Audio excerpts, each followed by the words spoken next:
একদিন আকাশ ছিল নীল, নদীর পানি শান্ত। প্রকৃতির সেই নীরব সৌন্দর্যের মাঝে নদীর তীরে বসেছিলেন আল্লাহর নবী হজরত সুলাইমান আলাহিসাল্লাম।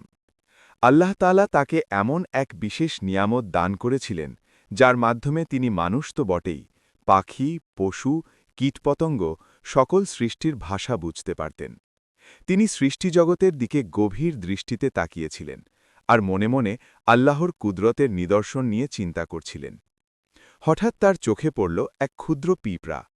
আকারে খুবই ছোট, কিন্তু আত্মবিশ্বাসে ভরপুর। পিঁপড়াটি তার মুখে একটি খাদ্যকণা নিয়ে নদীর দিকে এগিয়ে আসছে। নদীর কিনারায় পৌঁছতেই হঠাৎ পানি থেকে উঠে এলো একটি ব্যাঙ। ব্যাঙটি মুখ হাঁ করে সামনে দাঁড়িয়ে গেল। এই দৃশ্য দেখে মনে হতে পারে এবার বুঝি পিঁপড়াটি শেষ।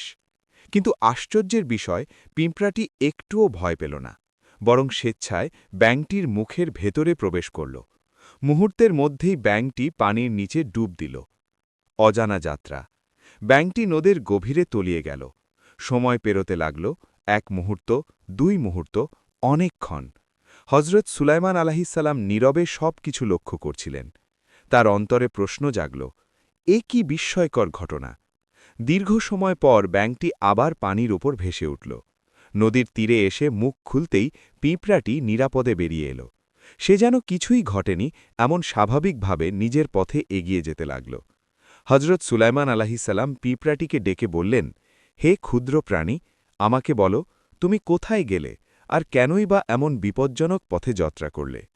পিঁপড়াটি মাথা নত করে বিনয়ের সাথে উত্তর দিল, হে আল্লাহর নবী, নদীর গভীরে একটি বিশাল পাথরের নিচে কিছু দুর্বল পোকামাকড় বাস করে।